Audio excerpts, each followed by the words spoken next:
Bayangkan begini, dunia terus bergerak, bising, dan sibuk memamerkan keresahan. Sementara itu, sebagian orang mulai sadar bahwa kedamaian bukan sesuatu yang bisa dikejar, melainkan dipelajari. Mereka bukan ingin hidup tanpa gangguan, tapi ingin menjadi seseorang yang tak mudah terganggu. Hidup modern membuat kita jadi ahli bereaksi. Sedikit saja orang menyinggung, kita panas. Sedikit gagal, kita goyah. Padahal, dalam sejarah panjang manusia, ketenangan selalu menjadi tanda kematangan batin. Bukan karena dunia jadi mudah, tapi karena seseorang belajar berdiri tenang di tengah gemuruhnya. Stoikisme misalnya, bukan tentang mematikan emosi, tapi memahami kapan emosi layak diberi panggung dan kapan sebaiknya didiamkan. Manusia memang diciptakan dengan kegelisahan. Ia sadar akan waktu, kehilangan, dan keterbatasannya sendiri. Tapi justru di sanalah ruang latihan terbesar. Bagaimana tetap jernih di tengah keruhnya hidup. Dunia tak akan berhenti mengusikmu, dari komentar, ekspektasi, sampai ambisi yang tak pernah cukup. Namun, yang menentukan kedamaianmu bukanlah dunia, melainkan sejauh mana kamu berhenti memberi dunia kendali atas reaksimu. Jadi, video ini bukan tentang menjadi kebal, tapi tentang menjadi dewasa secara batin.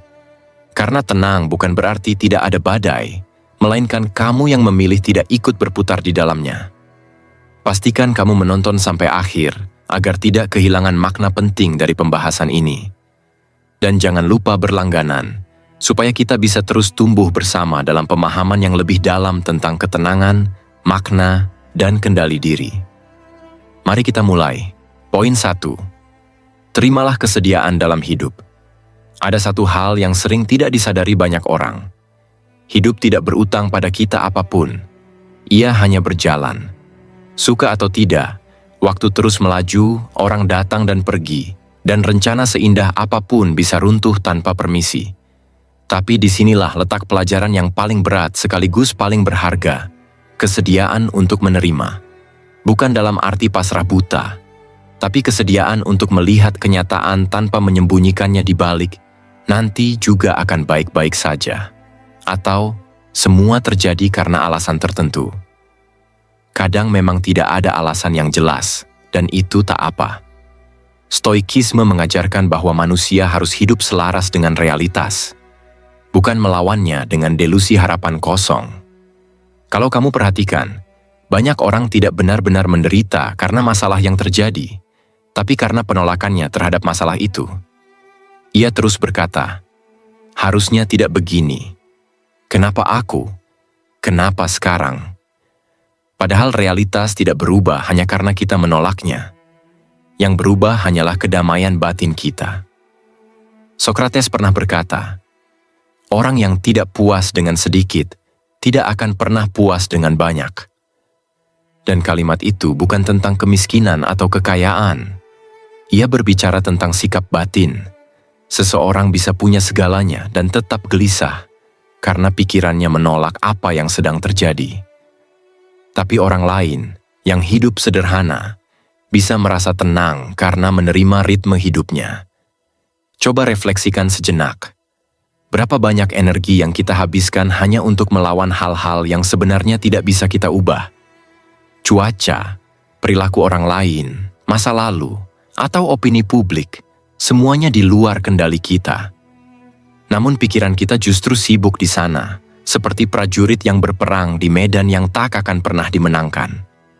Ketenangan bukan muncul karena semua baik-baik saja, tapi karena kita tahu bagaimana tetap berdiri saat hal-hal di luar kendali itu terjadi. Dari sini, lahirlah yang disebut kesediaan. Kesediaan untuk mengalami hidup, apapun warnanya. Kita sering mengira bahwa menerima berarti berhenti berjuang. Padahal tidak. Menerima adalah syarat pertama untuk bisa bergerak dengan benar. Kamu tidak bisa mengendalikan arah kapal sebelum kamu menerima di mana laut sedang berombak. Menerima bukan kalah. Itu langkah awal memahami medan. Psikologi modern bahkan mendukung pandangan ini. Dalam terapi Acceptance and Commitment Therapy, ACT, penerimaan bukan berarti menyerah, tapi berhenti berjuang melawan hal-hal yang tak perlu diperangi. Orang diajak untuk menurunkan resistensi terhadap pengalaman emosionalnya, agar bisa mengarahkan energi ke hal-hal yang benar-benar penting. Penelitian menunjukkan, orang yang mampu menerima keadaan emosionalnya, marah, sedih, cemas, tanpa menilai atau melawan, memiliki tingkat stres yang jauh lebih rendah. Otaknya lebih stabil, sistem sarafnya lebih seimbang, dan bahkan daya tahannya terhadap tekanan meningkat. Artinya, menerima bukan kelemahan, ia kekuatan yang lebih sunyi. Namun ada bahaya halus di balik konsep penerimaan. Banyak orang menyamarkannya sebagai bentuk putus asa yang diromantisasi. Mereka bilang, "Aku sudah menerima." Padahal sebenarnya sudah menyerah dan berhenti berharap. Bedanya tipis tapi signifikan. Jika penerimaanmu lahir dari pemahaman bahwa hidup memang berjalan sesuai hukumnya sendiri, maka kamu tumbuh. Tapi jika penerimaanmu lahir karena kamu takut melawan kenyataan, maka kamu tenggelam. Inilah bedanya antara ketenangan sejati dan mati rasa. Yang pertama datang dari kesadaran, yang kedua dari pelarian. Kadang kita merasa sulit menerima sesuatu karena di dalam diri ada bagian yang ingin hidup ini adil. Tapi keadilan versi alam semesta berbeda dengan keadilan versi kita. Alam tidak memihak siapapun, tapi selalu seimbang. Ada yang kehilangan, ada yang menemukan, ada yang jatuh, ada yang belajar. Mungkin itu sebabnya Stoikisme menyebut amor fati, cinta terhadap takdir. Bukan pasrah, tapi mencintai arah hidup yang diberikan. Seperti hujan yang mencintai bumi meski membuatnya becek. Penerimaan juga mengubah cara kita memandang penderitaan. Kita berhenti menanyakan kenapa aku, dan mulai bertanya, apa yang bisa kupelajari dari ini? Dari situ, pengalaman yang dulu tampak menyakitkan menjadi bahan bakar untuk tumbuh. Bayangkan seseorang yang gagal berkali-kali dalam kariernya. Jika ia menolak kenyataan itu, ia akan hidup dalam rasa malu dan marah. Tapi jika ia menerima bahwa dunia memang tak selalu berpihak, ia bisa menata ulang langkahnya. Mungkin arah hidupnya bukan untuk jadi yang paling tinggi, tapi yang paling damai. Banyak orang lupa bahwa ketenangan itu hasil dari kesadaran, bukan keberuntungan. Ia bukan datang dari luar, tapi dari cara kita merespons apa yang datang dari luar. Coba lihat sekitar. Kita hidup di zaman di mana semua orang berpacu. Kecepatan jadi ukuran nilai diri. Kalau kita melambat sedikit, orang lain menatap dengan pandangan kamu tertinggal. Padahal melambat kadang justru cara terbaik untuk tidak tersesat. Stoikisme bukan ajaran untuk mundur dari dunia, tapi untuk hadir dengan lebih utuh di dalamnya. Hidup dengan kesadaran bahwa tidak semua harus dikendalikan, dan tidak semua harus dimenangkan. Sebab hidup tidak menunggu siapapun yang sibuk melawan kenyataannya sendiri. Kesediaan adalah pintu pertama menuju ketenangan, tapi pintu itu tidak bisa dibuka paksa. Ia terbuka saat kita berhenti memaksa. Saat kita berkata dalam hati, "Aku tidak selalu bisa mengatur hidup, tapi aku bisa mengatur diriku." Itu kalimat yang sederhana, tapi kalau sungguh-sungguh kamu pahami, ia bisa mengubah seluruh arah hidupmu. Karena dari sana kamu berhenti hidup untuk melawan dunia, dan mulai hidup untuk berdamai dengannya. Jadi, sebelum kamu berusaha mengendalikan semuanya, berhentilah sejenak. Lihat hidup sebagaimana adanya, bukan sebagaimana kamu ingin ia terlihat. Rasakan denyutnya, terimanya, pahami diamnya. Mungkin di sanalah, untuk pertama kali, kamu menemukan kedamaian yang tidak perlu dijelaskan kepada siapapun. Poin 2. Berhentilah menghakimi orang lain. Ada satu kebiasaan yang nyaris tak kita sadari, tapi diam-diam mencuri ketenangan kita setiap hari. Kebiasaan menghakimi. Kita menilainya sebagai hal kecil, sekadar komentar ringan, opini pribadi, atau penilaian spontan. Padahal setiap kali kita menghakimi seseorang, sedikit demi sedikit, kita sedang menyerahkan kendali batin kita kepada hal-hal di luar diri. Pernahkah kamu merasa lelah hanya karena melihat kesalahan orang lain di media sosial, lalu tanpa sadar ikut tersulut emosi? Atau mungkin kamu pernah menilai seseorang hanya dari satu tindakan, lalu merasa lebih baik darinya. Di permukaan, itu tampak seperti reaksi biasa. Tapi bila ditelusuri lebih dalam, menghakimi seringkali adalah cermin dari keresahan kita sendiri. Manusia, kata para filsuf, butuh membedakan diri untuk tahu siapa dirinya. Aku ini siapa sering dijawab dengan, aku bukan seperti mereka. Menghakimi menjadi cara tak sadar untuk menegaskan identitas. Saat kita berkata, aku tidak seburuk dia, ada rasa aman yang muncul. Rasa bahwa kita masih lebih benar, lebih terkontrol, atau lebih tahu. Tapi apakah benar begitu? Atau sebenarnya kita hanya sedang bersembunyi dari bagian diri yang tak ingin kita hadapi? Dalam psikologi, hal ini disebut proyeksi. Kita memindahkan ketidaknyamanan dari dalam diri keluar, agar terasa lebih mudah dikendalikan. Maka tidak heran jika orang yang paling keras menghakimi biasanya adalah orang yang paling takut dinilai. Semakin kuat ia menunjuk kesalahan orang lain, semakin besar kemungkinan ia menolak melihat cerminan kesalahannya sendiri. Coba perhatikan kebiasaan sehari-hari. Kita melihat seseorang berpakaian dengan cara yang berbeda, langsung muncul label. Kita dengar seseorang gagal, spontan muncul penilaian moral. Padahal kita tidak tahu seluruh kisah di baliknya, hanya cuplikannya. Namun ego kita senang dengan cuplikan, karena dari sanalah rasa superior muncul. Budaya modern justru memperkuat kebiasaan ini. Dunia digital memberi panggung luas bagi penghakiman massal. Satu kesalahan kecil bisa menjadi tontonan kolektif, dan menilai menjadi semacam hiburan moral. Kita mengaku menyanjung toleransi, tapi di saat yang sama menikmati kejatuhan orang lain. Ironisnya, banyak yang merasa lebih baik justru saat sedang mencela. Sebuah studi psikologi sosial dari University of California menemukan bahwa menghakimi orang lain berulang kali dapat meningkatkan kadar kortisol, hormon stres, karena otak menafsirkan interaksi negatif itu sebagai ancaman sosial. Jadi bukan hanya korban penghakiman yang menderita, tapi juga pelakunya. Ketenangan yang kita kira muncul dari rasa benar, justru menimbulkan beban emosional baru yang perlahan mengikis kestabilan batin. Menariknya, saat seseorang berhenti menghakimi, sistem limbiknya, pusat emosi, menjadi lebih seimbang. Aktivitas pada area amigdala menurun, dan bagian otak yang mengatur empati justru meningkat. Ini membuktikan satu hal sederhana.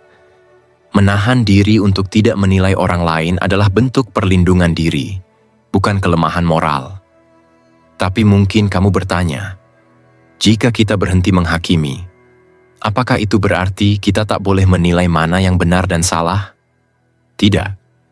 Berhenti menghakimi bukan berarti menutup mata terhadap kesalahan, melainkan belajar menilai tanpa membenci. Kita masih boleh menyadari perilaku yang salah, tapi tidak perlu menutup seluruh kemanusiaan seseorang karena satu tindakannya. Kita bisa berkata, perbuatannya keliru, tanpa harus berkata, dia orang jahat. Karena begitu kita menempelkan label pada seseorang, kita menutup kemungkinan bahwa ia bisa berubah. Sementara hidup ini terus berubah, orang bisa bertumbuh. Dan siapa tahu, dalam kondisi yang sama, kita pun bisa melakukan hal serupa dengannya. Mari kita ambil contoh sederhana. Bayangkan seseorang terlambat datang ke janji penting. Spontan kita berpikir, tidak disiplin. Tapi kita tak tahu kalau ia baru saja menenangkan anaknya yang sakit. Atau seseorang terlihat malas bekerja, padahal ia sedang berjuang dengan depresi yang tak pernah ia ceritakan. Kita sering lupa, setiap manusia sedang memikul beban yang tidak terlihat. Kita menilai dari permukaan, tanpa tahu medan pertempuran batin orang lain. Dan semakin kita terbiasa melakukan itu, semakin mudah pula kita kehilangan empati. Disinilah letak bahayanya, bukan hanya merusak hubungan sosial, tapi juga menumpulkan kepekaan hati. Mungkin kamu merasa kamu tidak sekejam itu, tapi menghakimi tidak selalu berupa kata keras. Kadang ia datang dalam bentuk pikiran yang diam. Aku takkan seperti dia. Kalimat kecil yang terdengar sepele, tapi secara psikologis menumbuhkan dinding antara kita dan orang lain. Dinding yang pelan-pelan menahan kita dari kedamaian. Namun berhenti menghakimi tidak berarti menjadi buta terhadap realitas. Dunia tetap butuh batas moral. Hanya saja, batas itu tak perlu ditegakkan dengan kebencian. Ada perbedaan besar antara menegur dan menghukum, antara mengingatkan dan mempermalukan. Dalam filsafat Stoik, kita tidak diajak untuk menilai orang lain berdasarkan apa yang mereka lakukan, melainkan berdasarkan bagaimana kita memilih bereaksi terhadapnya. Karena satu hal yang pasti, kita tidak bisa mengontrol tindakan orang lain, tapi kita bisa mengontrol cara kita menanggapinya. Menariknya, jika kita perhatikan lebih dalam, orang yang paling sering menghakimi justru yang paling tidak tenang. Mereka sibuk memantau, menilai, mengomentari, seolah dunia harus berjalan sesuai pandangan mereka. Sementara orang yang benar-benar damai tidak tergesa memberi opini, karena ia sadar penilaian yang terburu-buru lebih banyak menceritakan dirinya sendiri daripada orang yang ia nilai. Lalu bagaimana cara berhenti menghakimi? Mulailah dengan memperhatikan pikiran kecil yang muncul setiap kali kamu menilai seseorang. Tanyakan pada dirimu, apa yang sebenarnya aku rasakan sekarang? Apakah aku sedang kesal, iri, takut, atau hanya butuh merasa lebih baik? Kadang jawaban dari pertanyaan itu bisa mengejutkanmu. Karena ternyata sumber penghakiman ada di dalam, bukan di luar. Kamu juga bisa berlatih menahan diri sebelum berkomentar. Tidak semua hal perlu opini. Tidak semua kesalahan perlu diumumkan. Kadang diam justru bentuk kebijaksanaan paling tinggi. Diam bukan berarti tidak peduli, tapi memilih tidak memperkeruh. Kalau kamu ingin lebih dalam lagi, latihlah empati aktif. Ketika melihat seseorang berbuat salah, cobalah memikirkan apa yang mungkin ia alami, tanpa membenarkan perbuatannya. Itu bukan pembelaan, tapi upaya memahami konteks manusiawi. Empati seperti ini membuat kita tetap punya nilai moral tanpa kehilangan ketenangan. Bayangkan jika setiap orang sedikit lebih menahan diri untuk tidak langsung menghakimi. Betapa banyak konflik yang bisa diredakan. Karena pada dasarnya, penghakiman adalah api kecil yang, bila dibiarkan, bisa membakar seluruh ruang sosial. Tapi tentu tidak semua hal ideal. Ada situasi di mana berhenti menghakimi justru terasa mustahil. Misalnya ketika melihat ketidakadilan atau kejahatan yang nyata. Dalam kasus seperti itu, menilai tetap perlu. Namun yang perlu diwaspadai adalah bagaimana kita menyalurkan penilaian itu. Apakah dengan kebencian yang merusak atau dengan tindakan yang memperbaiki? Dunia yang tanpa penghakiman sama sekali memang berpotensi kaos, tapi dunia yang penuh penghakiman juga berpotensi kehilangan kemanusiaannya. Maka keseimbanganlah kuncinya. Sadar kapan harus menilai dan kapan harus mengerti. Dan kalau kamu ingin tahu bagaimana seseorang bisa mencapai kedewasaan emosional, lihatlah bagaimana ia menilai orang lain. Semakin ia tenang dalam melihat kesalahan, semakin dalam pula pemahamannya tentang diri. Karena orang yang sudah berdamai dengan dirinya tidak butuh merasa lebih baik dari siapapun. Ia cukup tahu bahwa setiap orang sedang berjuang dengan caranya masing-masing. Pada akhirnya, berhenti menghakimi bukan berarti kita berubah menjadi orang tanpa opini, tapi menjadi orang yang lebih sadar bahwa opini kita tidak selalu benar dan tidak harus selalu diucapkan. Mungkin itulah langkah paling sunyi menuju ketenangan, karena saat kita berhenti menilai setiap gerak orang lain, kita mulai punya waktu untuk benar-benar mengenali diri sendiri. Poin 3. Lepaskan keinginan untuk mengendalikan segalanya. Lucunya, semakin kita berusaha mengendalikan hidup, semakin sering hidup membuktikan bahwa kendali itu hanya ilusi. Kita membuat rencana, mengatur waktu, menyiapkan segala sesuatu dengan presisi. Lalu satu kejadian kecil di luar dugaan bisa meruntuhkan semuanya. Dan di situ, banyak orang merasa marah, kecewa, atau bahkan kehilangan arah, padahal mungkin masalahnya bukan pada apa yang terjadi, tapi pada keinginan kita untuk memegang segalanya terlalu erat. Manusia memang diciptakan dengan naluri untuk mengatur. Sejak ribuan tahun lalu, kemampuan mengontrol lingkungan berarti bertahan hidup. Kita mengatur api, membangun tempat berlindung, mengendalikan hewan liar. Tapi di zaman sekarang, naluri itu tumbuh tanpa batas. Kita tidak hanya ingin mengatur dunia luar, tapi juga orang lain, opini mereka, bahkan persepsi mereka terhadap kita. Rasanya ingin memastikan semuanya berjalan sesuai skenario di kepala kita. Namun ironinya, semakin besar kendali yang kita inginkan, semakin besar pula kecemasan yang kita ciptakan sendiri. Pernahkah kamu merasa kelelahan hanya karena mencoba memastikan semua berjalan sempurna? Setiap detail diperiksa, setiap kemungkinan diantisipasi, setiap orang harus sejalan dengan cara berpikirmu. Tapi tetap saja ada yang tidak sesuai, karena dunia tidak bisa dipaksa tunduk pada satu kehendak. Tidak pada kehendakmu, tidak pada kehendak siapapun. Kita hidup di zaman yang memuja kendali. Teknologi membuat kita merasa berkuasa, semua ada di ujung jari. Kita bisa mengatur pencahayaan rumah dari ponsel, memilih makanan tanpa keluar rumah, bahkan mengatur bagaimana kita terlihat di dunia maya. Namun di sisi lain, muncul paradoks baru. Semakin banyak yang bisa dikendalikan secara teknis, semakin banyak pula yang terasa lepas secara batin. Kita bisa mengatur algoritma, tapi tidak bisa mengatur perasaan yang muncul dari melihat kehidupan orang lain di layar. Riset psikologi sosial menunjukkan bahwa orang yang memiliki illusion of control, keyakinan berlebihan bahwa mereka bisa mengendalikan hasil di luar kemampuan mereka, cenderung lebih rentan stres dan frustasi. Ini karena setiap kali realitas tidak sesuai ekspektasi, otak mereka menafsirkan itu sebagai ancaman terhadap identitas. Mereka merasa gagal bukan karena situasi buruk, tapi karena tidak mampu menguasainya. Dan seringkali, keinginan mengendalikan segalanya tidak lahir dari ambisi, tapi dari ketakutan. Takut gagal, takut ditolak, takut kehilangan. Banyak dari kita tidak ingin mengontrol karena haus kuasa, tapi karena takut tidak aman jika tidak mengontrol. Rasa cemas itu membuat kita menggenggam lebih erat, padahal yang digenggam justru membuat kita sesak. Bayangkan seseorang yang terbiasa mengatur segalanya di tempat kerja. Ia memastikan semua berjalan tepat waktu, sesuai standar. Tapi begitu ada satu kesalahan kecil dari rekan kerjanya, ia panik, frustrasi, bahkan menyalahkan diri sendiri.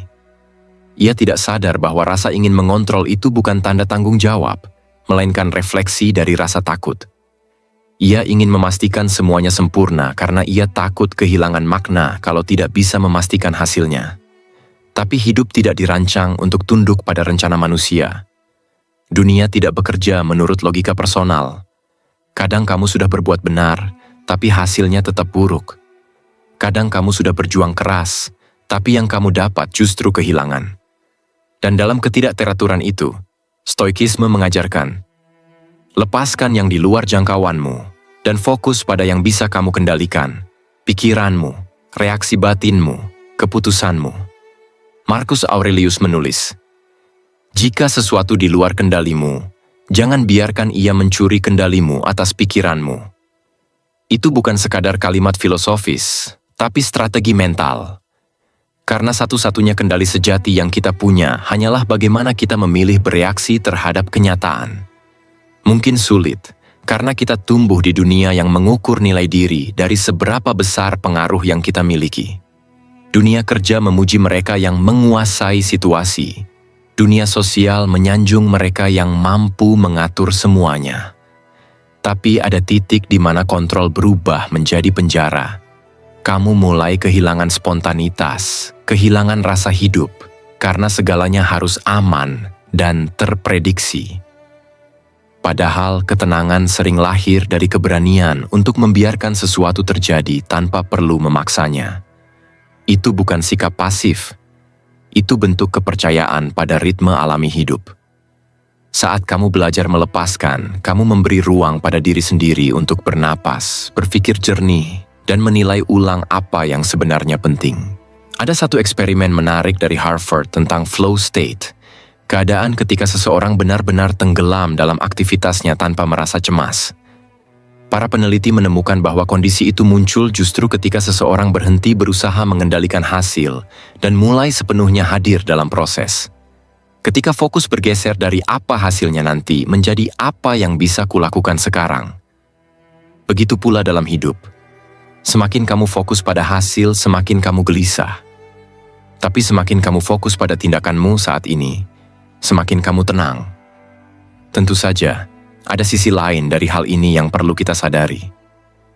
Tidak semua keinginan untuk mengontrol itu buruk. Dalam kadar tertentu, kontrol dibutuhkan agar hidup tetap memiliki arah. Namun yang perlu dibedakan adalah, kontrol atas diri sendiri berbeda dengan kontrol atas dunia. Mengendalikan diri itu kebijaksanaan. Mengendalikan segalanya itu keputusasaan yang disamarkan sebagai ambisi. Melepaskan keinginan mengontrol bukan berarti berhenti berusaha.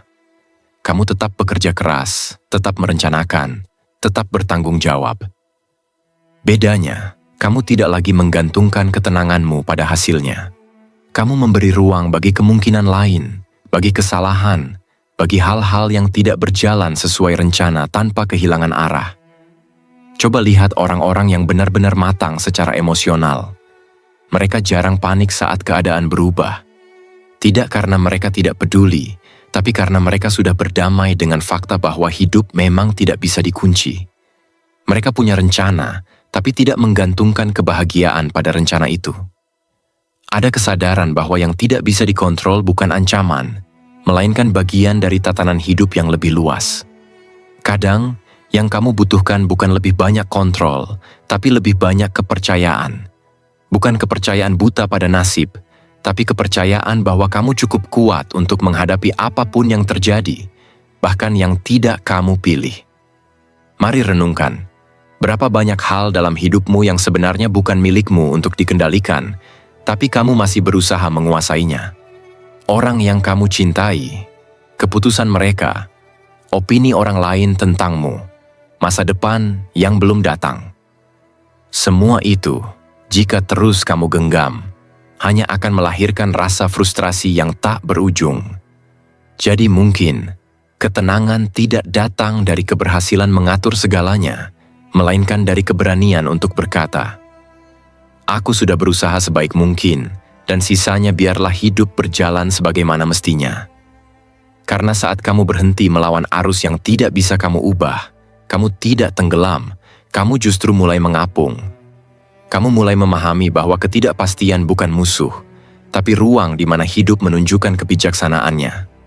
Dan di titik itu, kamu tidak lagi memaksa dunia berjalan sesuai kehendakmu. Kamu belajar menari bersama alurnya, dengan kesadaran, dengan tenang, dan dengan kendali yang sesungguhnya, kendali atas dirimu sendiri. Poin 4. Terimalah ketidaksempurnaan dalam dunia. Ada kalimat sederhana yang sering terdengar, tidak ada yang sempurna. Tapi anehnya, kita semua tetap hidup seolah-olah kesempurnaan adalah satu-satunya bentuk keberhasilan. Kita menuntut diri untuk selalu kuat, menuntut orang lain untuk selalu benar, menuntut dunia untuk berjalan sesuai keinginan. Lalu kita kecewa, frustasi, bahkan marah ketika kenyataan menunjukkan wajah aslinya. Bahwa dunia ini tidak akan pernah menjadi seperti yang kita bayangkan. Padahal, kalau kita mau jujur, bukankah sebagian besar penderitaan datang bukan karena dunia ini buruk, tapi karena kita menolak menerima bahwa dunia memang tidak sempurna. Kita ingin hujan berhenti saat kita keluar rumah. Ingin semua orang memahami kita tanpa perlu menjelaskan apa-apa. Ingin hidup tanpa kehilangan. Tapi hidup tidak berfungsi seperti itu. Hidup bergerak dengan caranya sendiri. Kadang cepat, kadang pelan, kadang tanpa alasan yang bisa dijelaskan. Dalam filsafat stoikisme, ada satu ajaran yang sangat relevan. Amor fati, mencintai takdir. Artinya bukan pasrah, tapi menerima kenyataan apa adanya, baik yang manis maupun yang pahit, sebagai bagian dari tatanan alam yang lebih besar dari kendali manusia. Dengan cara pandang ini, kita tidak lagi bertanya, "Kenapa ini terjadi padaku?" melainkan, "Bagaimana aku bisa hidup selaras dengan kenyataan ini?" Masalahnya, manusia modern punya kecenderungan aneh. Kita hidup di dunia yang serba cepat, penuh alat bantu, tapi justru semakin tidak sabar dengan ketidaksempurnaan. Kita ingin semuanya instan, bersih, rapi, terkendali. Padahal ketidaksempurnaan justru yang membuat hidup terasa nyata. Lihat saja media sosial, tempat di mana semua tampak sempurna. Tubuh ideal, wajah tanpa celah, hidup penuh prestasi. Tapi di balik layar, banyak orang tertekan oleh ekspektasi yang mereka ciptakan sendiri. Mereka membangun citra yang rapi, tapi hatinya rapuh karena tak berani menunjukkan sisi manusiawinya. Dunia menuntut kesempurnaan, padahal manusia tumbuh dari kekeliruan. Sebuah riset dari University of British Columbia menunjukkan bahwa orang yang terlalu terobsesi pada kesempurnaan cenderung mengalami tingkat stres dan depresi lebih tinggi dibanding mereka yang memiliki self-compassion, rasa penerimaan terhadap diri sendiri. Artinya, semakin kita menolak ketidaksempurnaan, semakin besar harga yang harus dibayar, kedamaian kita sendiri. Mungkin sebagian dari kita tidak benar-benar ingin dunia menjadi sempurna. Kita hanya ingin dunia tidak mengecewakan kita. Tapi apakah mungkin? Dunia ini penuh hal yang tidak bisa diprediksi, cuaca, waktu, emosi orang lain, bahkan diri kita sendiri. Tidak ada jaminan apapun, dan justru disitulah letak keindahannya. Karena kalau segalanya bisa dipastikan, hidup akan berhenti memberi makna. Kadang aku bertanya pada diriku sendiri, apakah manusia benar-benar bisa menerima ketidaksempurnaan? Atau hanya belajar menoleransinya sambil berharap suatu hari nanti dunia akan berubah sesuai keinginannya? Mungkin yang terakhir lebih sering terjadi. Kita bilang, saya sudah menerima, padahal di hati kecil, kita masih menunggu sesuatu berubah agar sesuai ekspektasi. Kita tidak benar-benar menerima. Kita hanya menunggu dunia minta maaf pada kita. Tapi penerimaan sejati bukan berarti menyerah. Justru sebaliknya, itu bentuk keberanian paling tinggi. Karena butuh keberanian untuk berkata, aku tahu dunia ini tidak ideal, tapi aku akan tetap hidup dengan cara yang bermakna di dalamnya. Mari bayangkan seseorang yang tumbuh dalam keluarga yang menuntut kesempurnaan.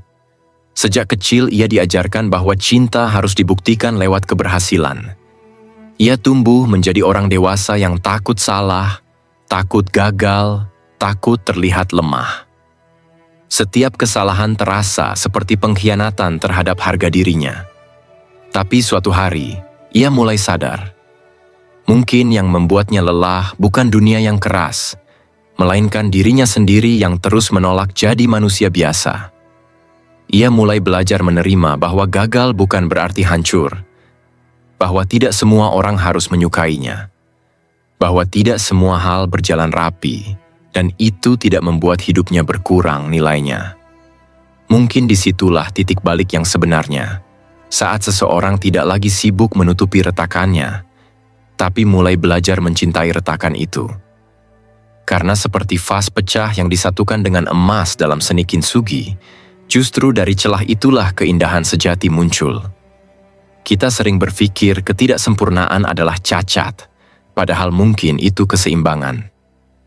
Tanpa cacat, kita tidak bisa belajar. Tanpa gagal, kita tidak bisa memahami rasa syukur. Tanpa kehilangan, kita tidak akan tahu betapa berharganya sesuatu. Dunia tidak dibuat untuk menyenangkan kita. Dunia dibuat untuk menguji sejauh mana kita bisa tumbuh di tengah ketidaksempurnaannya. Tapi tentu saja, penerimaan bukan alasan untuk berhenti berusaha.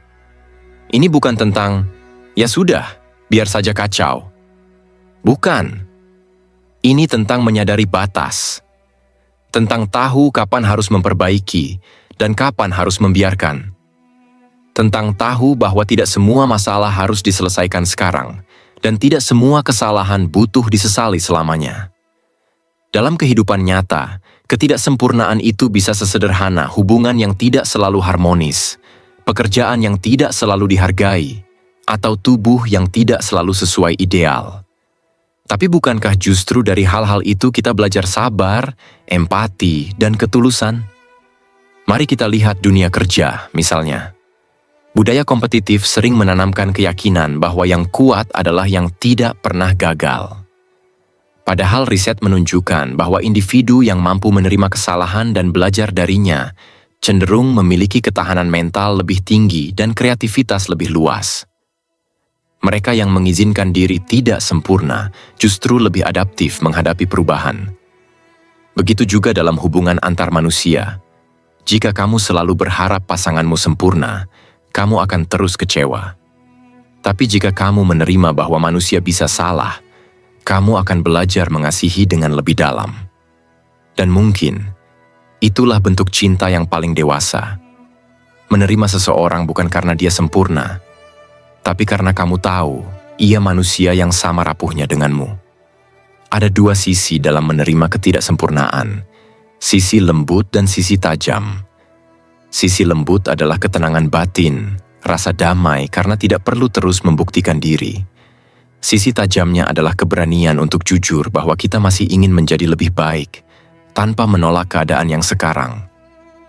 Keduanya berjalan bersamaan, seperti siang dan malam. Tidak perlu dipisahkan, cukup diseimbangkan. Mungkin kamu pernah merasa lelah karena dunia tidak berjalan seperti yang kamu harapkan. Lelah karena selalu ada hal yang salah, ada orang yang tidak adil, ada situasi yang tidak bisa kamu ubah. Tapi coba pikirkan, apa jadinya jika dunia benar-benar sempurna? Tidak ada kesalahan, tidak ada perjuangan, tidak ada ruang untuk tumbuh. Bukankah itu justru dunia yang membosankan? Ketidaksempurnaan memberi warna pada hidup. Ia membuat kita tertawa setelah menangis, bangkit setelah jatuh, dan menghargai keindahan kecil yang dulu kita anggap biasa. Seperti musik yang butuh jeda agar melodi terasa, hidup juga butuh kekurangan agar keindahannya bisa terdengar. Jadi, mungkin sekarang saatnya berhenti menunggu dunia menjadi ideal, dan mulai bertanya pada diri sendiri, bagaimana aku bisa hidup dengan damai di dunia yang tidak sempurna ini? Jawabannya bukan dengan menghindar, tapi dengan memahami bahwa ketidaksempurnaan bukan musuh yang harus dikalahkan, melainkan bagian dari harmoni yang harus kita pelajari.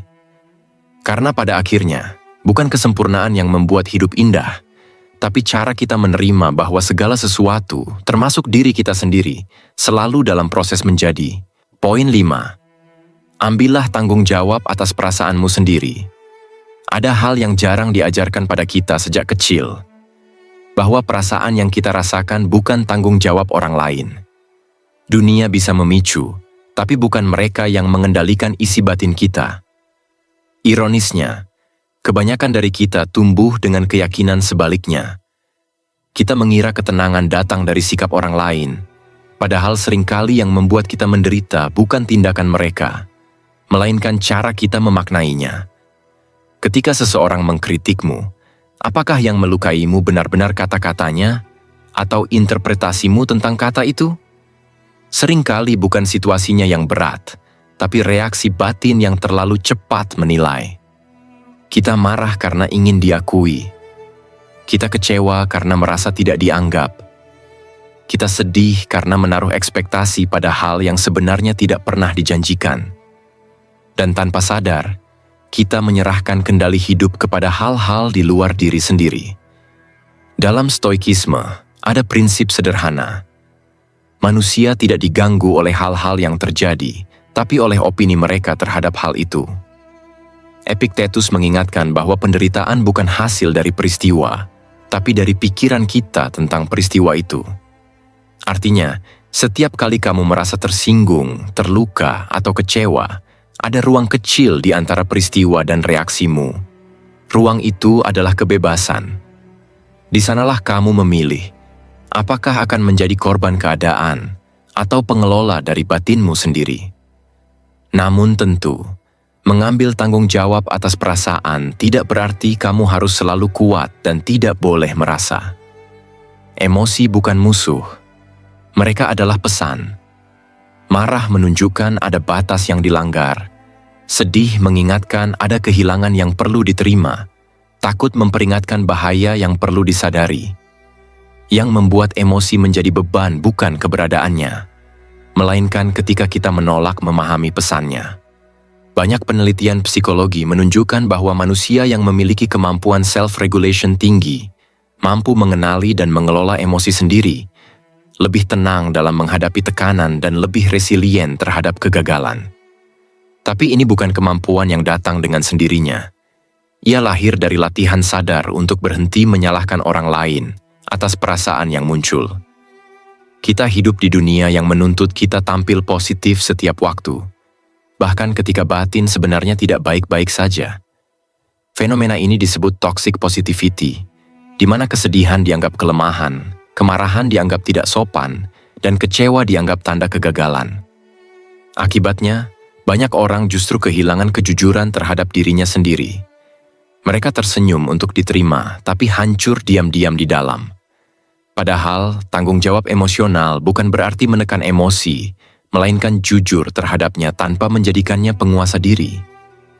Mungkin kamu pernah marah dan berkata, "Kamu bikin aku kesal."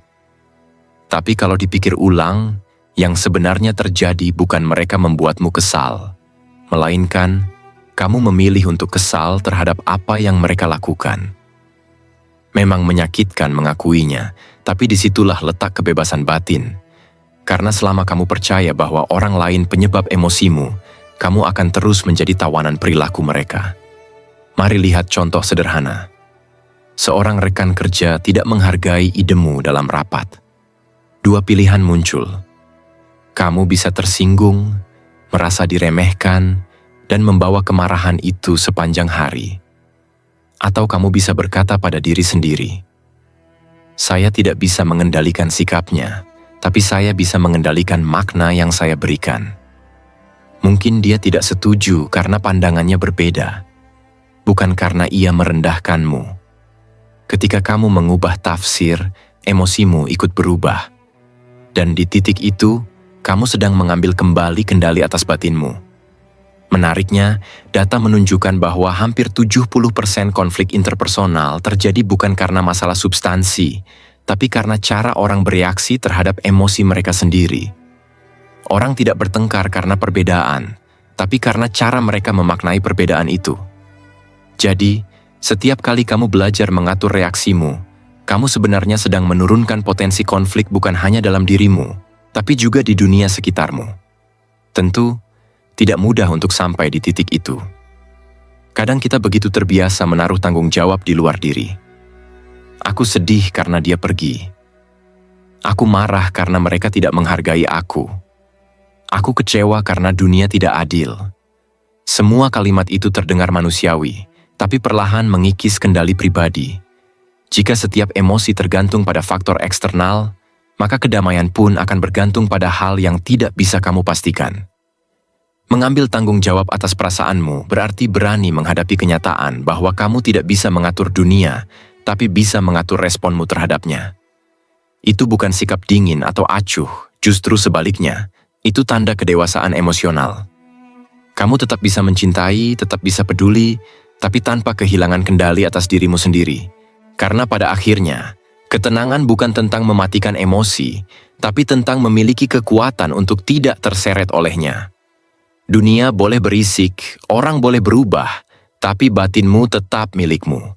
Dan selama kamu tahu bagaimana mengelolanya, tidak ada satupun yang benar-benar bisa mengganggumu. Poin 6. Latihlah ketidakreaktifan. Pernahkah kamu menyadari betapa cepatnya kita bereaksi? Seseorang menyinggung sedikit saja, dan pikiran langsung menyiapkan serangan balik.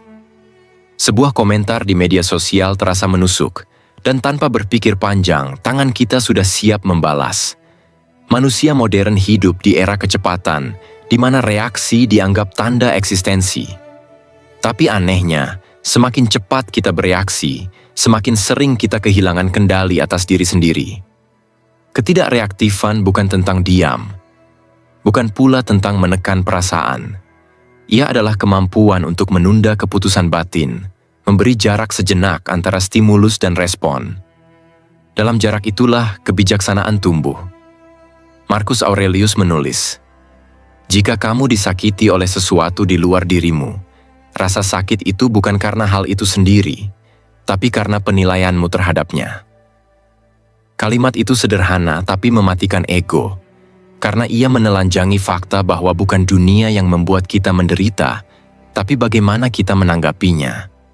Namun di dunia yang serba cepat, menunda reaksi justru dianggap lemah. Padahal, menahan diri dari reaksi spontan jauh lebih sulit daripada melepaskannya. Membalas komentar dengan emosi butuh 2 detik. Menahan diri untuk berpikir jernih kadang butuh 2 hari. Tapi disitulah kualitas batin diuji. Karena ketenangan sejati bukan berarti tidak punya amarah, melainkan tidak diperintah olehnya. Ada penelitian menarik dari Harvard yang menunjukkan bahwa kemampuan menunda reaksi emosional berhubungan erat dengan kestabilan psikologis dan tingkat stres yang lebih rendah. Orang yang mampu berhenti sejenak sebelum merespons memiliki tingkat ketegangan otot dan detak jantung yang lebih stabil. Artinya, diam bukan tanda kalah, tapi tanda otak bekerja dengan penuh kesadaran. Namun, tidak bereaksi bukan berarti membiarkan ketidakadilan lewat begitu saja. Ada perbedaan besar antara ketenangan dan ketakutan. Ketika seseorang menghina atau mempermalukanmu, dan kamu memilih untuk tidak membalas, pertanyaannya bukan, apakah kamu takut? Tapi apakah kamu sadar? Jika diam lahir dari kebijaksanaan, maka ia adalah kekuatan. Tapi jika diam lahir dari ketakutan untuk menghadapi kenyataan, maka itu hanyalah pelarian yang dibungkus kata sabar. Bayangkan seseorang dipermalukan di depan banyak orang. Ia memilih untuk tidak berkata apa-apa, tidak membalas.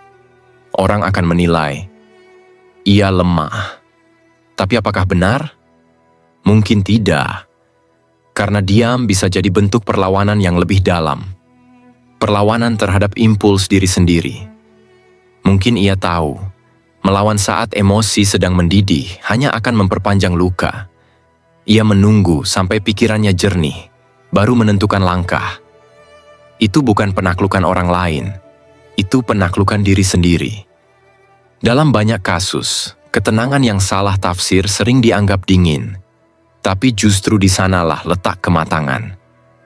Orang yang tenang bukan tidak peduli, ia hanya belajar memilih mana yang pantas direspons dan mana yang cukup dibiarkan berlalu. Tidak semua provokasi butuh panggung. Tidak semua serangan perlu dijawab. Kadang, kemenangan sejati adalah ketika kita menolak ikut dalam permainan orang lain. Namun ada sisi lain yang patut diwaspadai. Jika kita terlalu sering memilih diam hingga kehilangan keberanian untuk menegur ketidakadilan, ketenangan itu bisa berubah menjadi apatisme. Dunia tidak butuh lebih banyak orang yang reaktif, tapi juga tidak butuh lebih banyak orang yang menutup mata atas kesalahan. Maka kuncinya bukan tidak bereaksi sama sekali, melainkan menentukan kapan dan bagaimana harus bereaksi dengan kesadaran penuh. Satu hal yang menarik dari praktik mindfulness adalah konsep non-reactivity to inner experience. Tidak segera menuruti impuls emosional, tapi memperhatikan bagaimana emosi itu muncul dan berlalu. Riset dari American Psychological Association menyebut, orang yang memiliki tingkat non-reactivity tinggi cenderung lebih tahan terhadap provokasi dan lebih mampu mengambil keputusan rasional dalam situasi konflik. Artinya, diam yang sadar adalah bentuk kebijaksanaan, bukan kelemahan. Coba pikirkan, berapa banyak masalah dalam hidup yang sebenarnya tidak perlu terjadi, jika saja kita bisa menunda satu reaksi. Berapa banyak hubungan yang retak hanya karena ego menolak menunggu 10 detik sebelum bicara. Berapa banyak keputusan yang kita sesali karena kita bereaksi, bukan merespon. Maka melatih ketidakreaktifan adalah melatih kesadaran tertinggi manusia. Menguasai diri sendiri. Kita tidak bisa mengontrol dunia, tapi kita bisa mengontrol kapan dan bagaimana kita menanggapinya. Ketika seseorang menjelekkanmu, biarkan dulu kalimatnya selesai, lalu biarkan hatimu tenang. Jika perlu membalas, lakukan dengan kepala yang dingin, bukan dengan amarah yang mendidih. Karena orang yang mampu menunda reaksinya, pada akhirnya tidak akan diperintah oleh dunia luar, tapi oleh kedamaian dalam dirinya sendiri. Jadi ketika dunia berisik, jangan terburu-buru menjawab.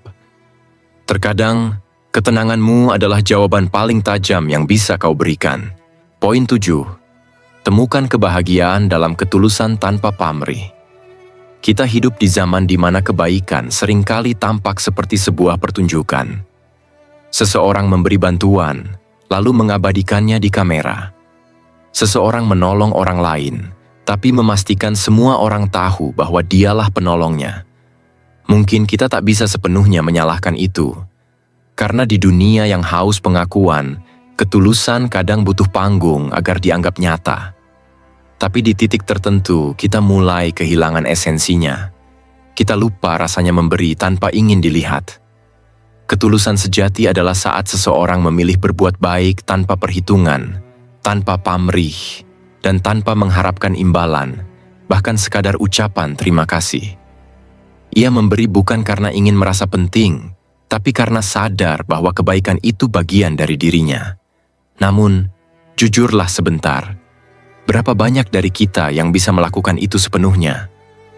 Riset psikologi modern menunjukkan bahwa hampir semua tindakan kebaikan manusia memiliki sedikit unsur ego. Misalnya, rasa bahagia setelah membantu orang lain, itu adalah bentuk self-reward alami. Tubuh melepaskan dopamin dan oksitosin, zat kimia yang memberi sensasi hangat dan tenang. Jadi memang benar, bahkan dalam ketulusan ada sisi yang membuat kita merasa baik. Tapi itu tidak menjadikan kebaikan kita palsu, selama niatnya tidak dikendalikan oleh kebutuhan untuk dihargai. Stoikisme mengajarkan bahwa kebahagiaan tidak muncul dari pengakuan luar, tetapi dari kesesuaian tindakan dengan nilai batin. Ketika kamu berbuat baik karena itu selaras dengan siapa dirimu, maka kamu tidak lagi bergantung pada hasil. Apakah orang lain tahu, lupa, atau bahkan mengkhianati, tak lagi menjadi pusatnya. Kamu tetap tenang, karena kamu tahu alasannya. Bayangkan kamu membantu seseorang yang kesulitan, memberi waktu, tenaga, bahkan uangmu. Tapi kemudian orang itu mengecewakanmu. Dalam hati, ada rasa sesak. Kamu merasa, seharusnya aku tidak membantu. Namun jika kamu kembali ke sumber niatmu, apakah kamu membantu karena ingin diakui? Atau karena memang ingin menolong? Jika alasanmu tulus, maka pengkhianatan orang lain tak bisa menghapus makna dari tindakanmu. Kebaikan itu tetap benar, meski dunia memperlakukanmu salah. Fenomena menarik lainnya datang dari dunia sosial modern. Kita terbiasa memberi dengan ekspektasi sosial tertentu. Bahkan dalam hubungan pribadi, sering ada kalkulasi halus seperti, "Aku sudah berbuat baik, kenapa dia tidak menghargai?" Kita ingin disebut tulus, tapi diam-diam berharap balasan yang sepadan. Dan disinilah penderitaan muncul, karena ketika ekspektasi tidak terpenuhi, hati kita merasa rugi.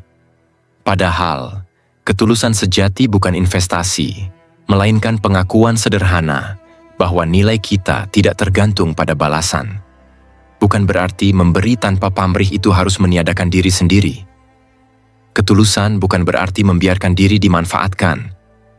Penelitian tentang pathological altruism menjelaskan bagaimana orang yang terus memberi tanpa batas bisa kehilangan keseimbangan psikologis, merasa kelelahan, bahkan kehilangan identitas. Jadi kebaikan yang sehat tetap membutuhkan batas. Ketulusan yang bijak bukan selalu memberi, tapi tahu kapan memberi, kepada siapa, dan sejauh mana tanpa kehilangan rasa hormat pada diri sendiri. Cobalah latihan kecil ini. Bantu seseorang tanpa memberitahu siapapun. Tidak perlu dokumentasi, tidak perlu cerita. Biarkan itu menjadi rahasia antara dirimu dan hidup itu sendiri. Rasakan bagaimana batinmu bereaksi. Apakah tenang, lega, atau justru merasa kurang lengkap karena tak ada yang tahu? Disitulah kamu akan menemukan seberapa jauh kamu mengenal ketulusanmu sendiri. Dalam banyak studi kebahagiaan, disebutkan bahwa orang yang memberi dari hati tanpa mengharap imbalan memiliki tingkat kesejahteraan subjektif lebih tinggi. Bukan karena hidup mereka lebih mudah, tapi karena mereka tidak lagi menggantungkan kebahagiaan pada respon orang lain. Ketika kamu berhenti menuntut dunia untuk mengerti kebaikanmu, kamu akan menemukan kedamaian yang tak bisa dicuri siapapun. Namun di sisi lain, penting juga untuk mengakui bahwa manusia tetap makhluk sosial. Kadang kita butuh pengakuan kecil agar merasa dihargai. Itu bukan dosa, itu manusiawi. Yang menjadi masalah adalah ketika kebutuhan itu berubah menjadi ketergantungan.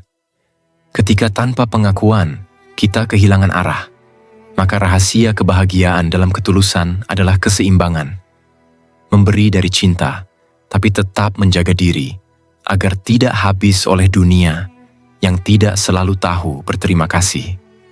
Jadi, jika kamu ingin hidupmu tidak mudah terganggu oleh orang lain, belajarlah memberi tanpa pamrih. Berbuat baik bukan untuk dianggap baik, tapi karena kamu tahu itu benar. Karena pada akhirnya, ketenangan bukan datang dari berapa banyak orang yang mengucapkan terima kasih, tapi dari keyakinan bahwa kamu sudah melakukan hal yang sejalan dengan nuranimu. Dan disitulah kebahagiaan dalam ketulusan tumbuh, diam, dalam, dan tak tergantung pada siapapun. Kesimpulan, mari kita tarik napas sejenak.